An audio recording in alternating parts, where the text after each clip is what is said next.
Hey there, welcome to another episode of Carlton People. Today, we're going to meet Nabil. Nabil is a passionate blue bagger, graciously giving me his time today. Mate, how you doing? Welcome. Thanks for having me, Terry. Good to be here.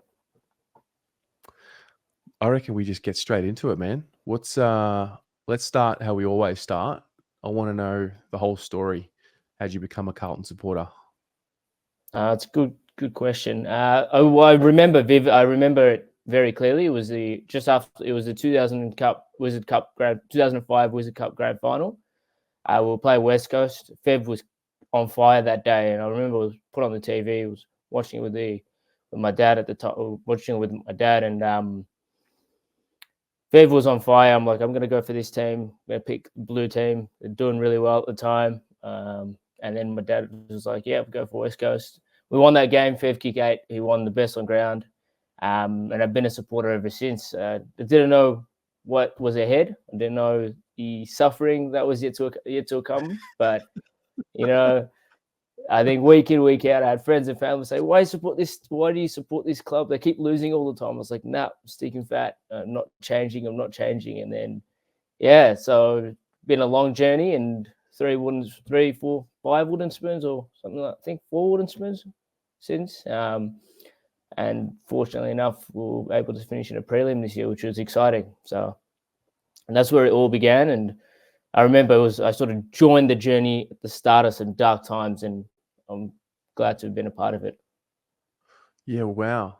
That's the first time I've ever had that answer, to be honest. Done like 90 something versions of this series, and that is the first time someone's mentioned the start of their journey being the '05 Wizard Cup. I actually remember that as well.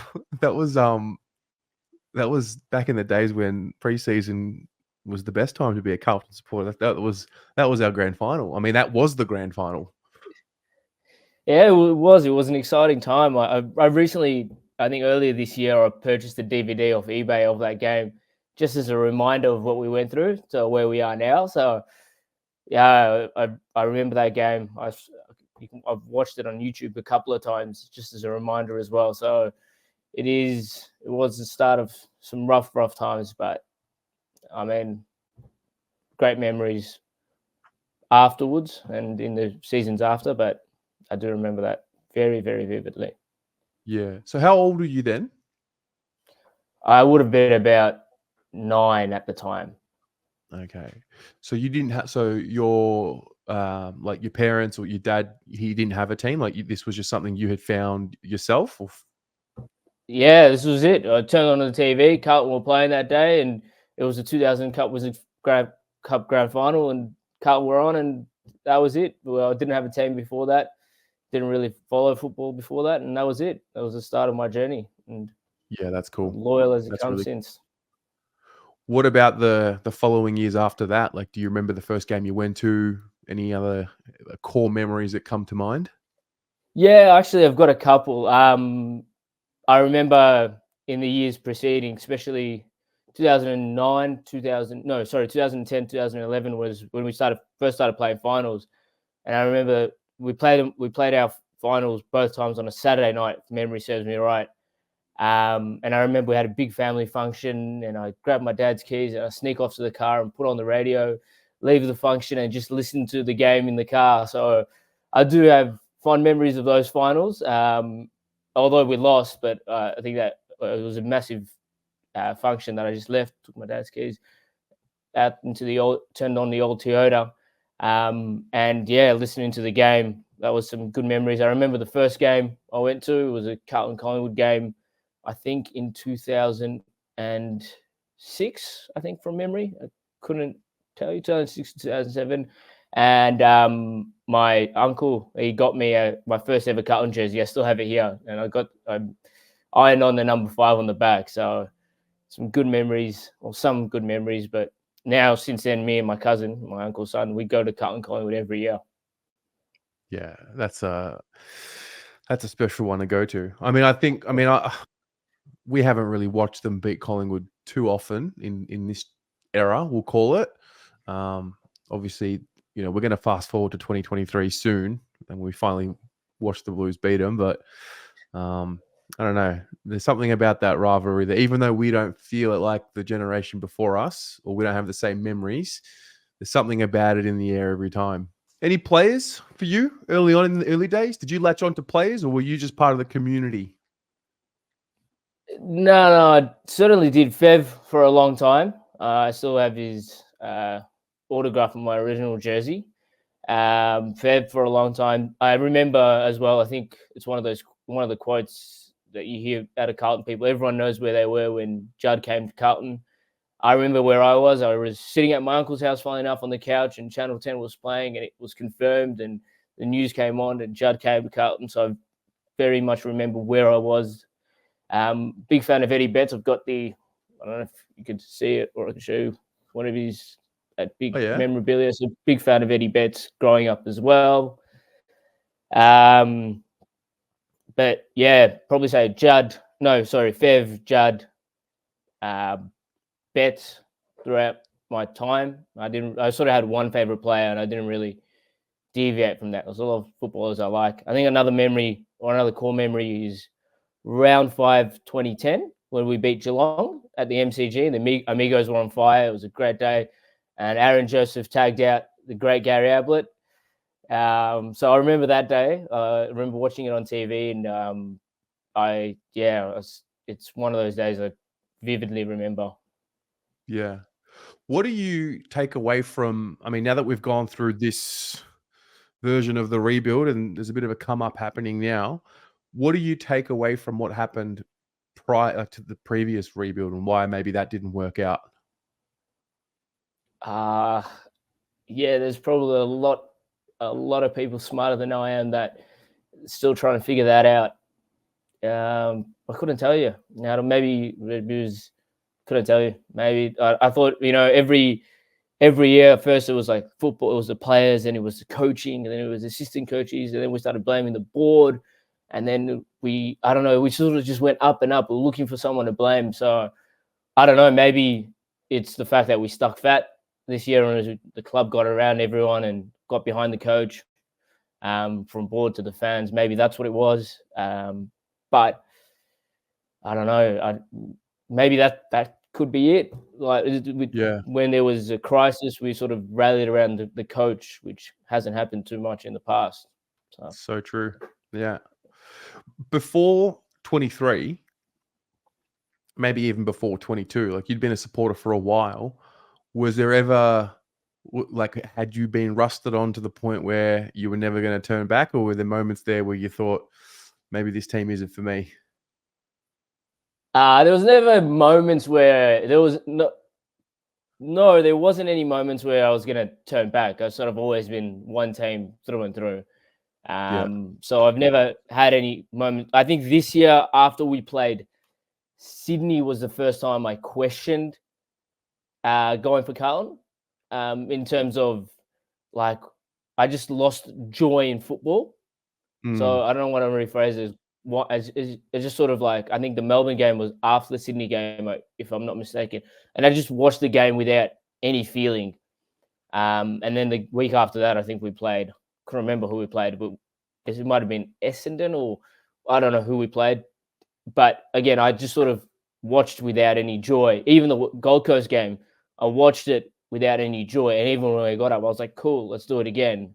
This was probably the first time, because what happened is during the rebuild or previous rebuilds, you're like, cool, we're rebuilding, we're expecting this.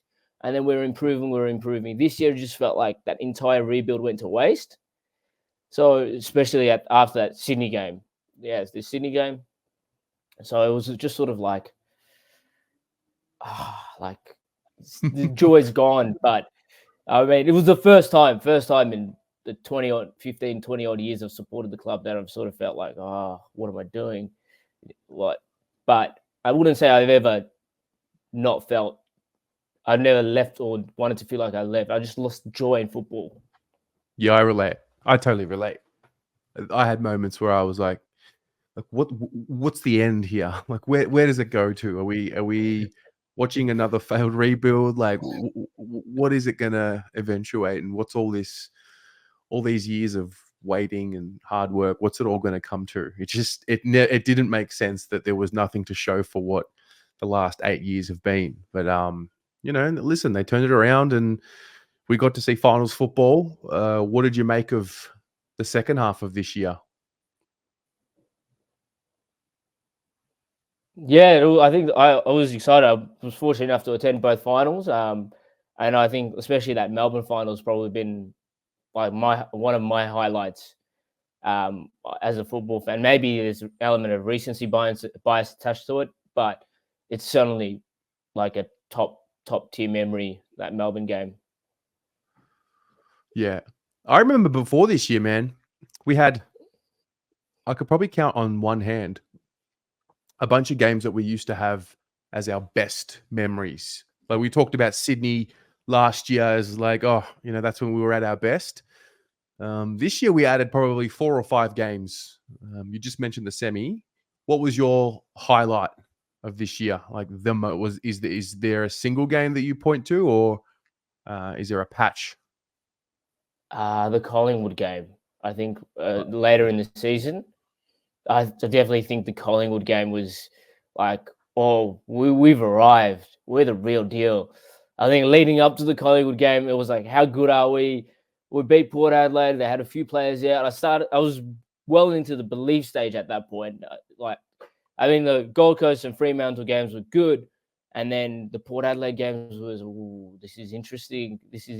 But the Collingwood game was, yeah, we've arrived. We're the real deal. So, I mean, if you take out the 2 finals, for me, that beating Collingwood, I think it was around 17 or 18 later in the season, was definitely it for me. And then I think that was bigger than beating Melbourne the week after. I thought that Collingwood game was far more exciting. But Yeah. Zooming out, like, what do you think this year is going to mean for the future of the group? Like, do you think we build off this? Do you think we still need to add more pieces? Like, what's missing? What's next in your view? I don't think there's too much missing. I think now it's just about having 22 players, having our best 22 healthy, and being able to do it consistently for the entire season. So Yeah. we're not scraping for 5th and sort of being a top 4 team consistently throughout the whole season. Well, that's I mean, I'd like to go one step further next year. But I think what this season did is it reaffirmed the belief and reaffirmed the faith of the thousands and thousands of fans that turn up and that support the club. I think that's what it really did, especially playing in a prelim. I think it sort of said to our earlier discussion, all that hope, is it worth it? I think this is what this year meant. It's like, oh, it is. Like we've finally shown the fruits of our labor. So I think that's the most exciting part about this year. And as for next year, now is just being consistent all season. Like Collingwood were pretty much from round 1 to round 23. I mean, there were patches with Collingwood weren't good, but now with Brisbane, the same. There were patches when they weren't good, but for us, it's now about having that consistent 6 months of football, and hopefully we can dare to dream about a premiership, number 17. Yeah, man. What moving forward into the future, are there certain guys that you look at now who are maybe not quite there yet, a bit too young, that you think are going to be a big part of the future of the club? I've always liked. So right now, if you ask me for a favorite player, it's a bit different now because I'm older, and I'm sure you'll also understand that there's because I'm at the age where I'm older than 2/3 of the playing group, for example. So for me, I don't see them in the same sort of, they're football players really. I look at them as football players that that play for Carlton that I enjoy. One that springs to mind is that Matt Ollie's a big fan of just the passion he plays with. Ollie Hollands is another one I've just enjoyed his season. I'd love players like I think Corey Durden. I know he's a favorite of yours, Terry. He's got a lot of talent, and he's just been crushed by injury. Hopefully, he gets his body right. I didn't mind the move to get Fantasia. I like that. I thought it's a cheap contract, couple of seasons, and he might add a bit of value. But I guess, players like Matt Owies and I think Ollie Hollands, and they are almost established 22, but players that hopefully they keep their spot in their 22 all season. Yeah. How do you experience the footy? Like, do you go often, or do you mix it between staying home and getting there? So the past couple of years the past 18 months I've lived in Tasmania, Right. but I've been coming down to Melbourne often, and I would arrange it to make sure I'd get to a Carlton home game. So I went to about six. I got about 6 or 7 games of the past couple of seasons, and then that has been fluctuating over the years. When I was at university, and I was working on the weekends, it would drop, but got about 5 or 6 games. Go alone. I've made friends through the Blue Abroad community that I also go to the football with, and then also go with friends from they go for other football clubs. So about 5 or 6, 7 games in their season. Yeah, that's cool. That's cool. All right. Yeah, I've met no different to you. I think doing this, and I've made lifelong friends who I had not met in real time for years for the first time. So yeah, I think it also adds this new dynamic to the way which we consume sport. Like you used to just like go to the game, come home, read the articles online. There wasn't necessarily too many. I mean, you can go forums and Facebook groups, but we have this added element now with the online communities and content creators, and with Carlton especially. There's so many of them, so there's always something or someone to tune into, right?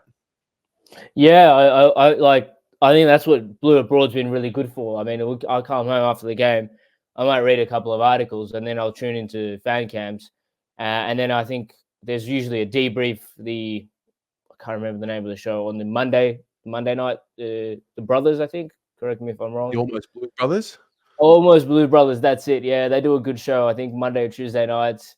And then you've got your Thursday reviews. So there's almost enough Carlton content if I want just to enjoy. I like to read, like for example, First Crack and the Mongrel Punt are two that I particularly like. They provide some good analysis and sort of a bit more depth as opposed to sort of your standard outrage that you see a lot more nowadays. But I do enjoy Carlton focus. So I definitely know more about Carlton than obviously about other football teams, but I don't mind that, and I enjoy consuming my content that way. So yeah, what are the important things to you when it comes to the club and the way it conducts itself, not just on the field but off the field? It's a good question. I think for me, a big part of it is just a bit nervous. I definitely think connection with the fans, and I know Blue Abroad's been advocating for that since 2020, if memory serves me correct. Blue Abroad's been advocating for that, but definitely an increased engagement with the fans. I think they've really built on that this season. That's important. Just continuing that relationship with their fans. Well, apart from that, not much else. I'd like to see a bit more transparency when it comes to injury. I think every fan of every AFL club can say that they want more transparency. Maybe a bit more insight. Well, I think, for example, the Fish and Crips podcast was good, but a bit more insight into what goes on behind closed doors at the club. Even things like if we can get a listening in on. I know they do mic'd up, but let's get those mic'd up in those meeting rooms, and I don't know, maybe at the end of the season, share that information. But I like that. just bit more in depth, maybe or even like Michael Voss addressing the playing group at halftime. It'd be cool if we could listen in on that. Again, maybe at the end of the season, maybe not during the season, but just insight like that. But definitely just increasing that engagement with the fans is pretty much all I could ask for. Yeah, nice. Well, I like to finish these with the same question. Which year do you think they're going to lift up the cup? 2024. Next year. Next year. Yeah, I think so. I mean, the building blocks are there. We've got all the pieces. There's nothing. We're ready for it. The players are at the right age. We've played in a prelim. I think next year is it. I like it. Yeah, it's funny how even at the end of this season, before finals, the conversation was around, oh, this group doesn't have finals experience, and all of a sudden you just inject 3 really solid finals into the list. So that's no longer an excuse. They've all been there now, played in big games. They've won big finals. They've, lost a prelim, played well in a prelim. And so, yeah, I mean, I hope you're right. That's going to be special. It'll link. I think it'll really be a profound link between the current generation and the previous generation. And then we all have that one memory to move forward with. I think that would be exciting. It would be. It would be that link. It would be that link with fans who have been through the rebuild, been through multiple rebuilds, and this team, and it'd be incredible. Like Yeah. I dared to dream this year, and I mean, I think even the joy of being in a prelim was unmatched. So I can't imagine what it would be like to be winning the flag. So Yeah. hopefully next year. We want to Well, get to 17 before the others, but we'll see how we go. absolutely. Yeah. Well, I'll see you round 1 next year. Hey, thanks so much for your time. I really appreciate it, man. No worries. Thanks for having me, Terry. Go Blues. Go Blues.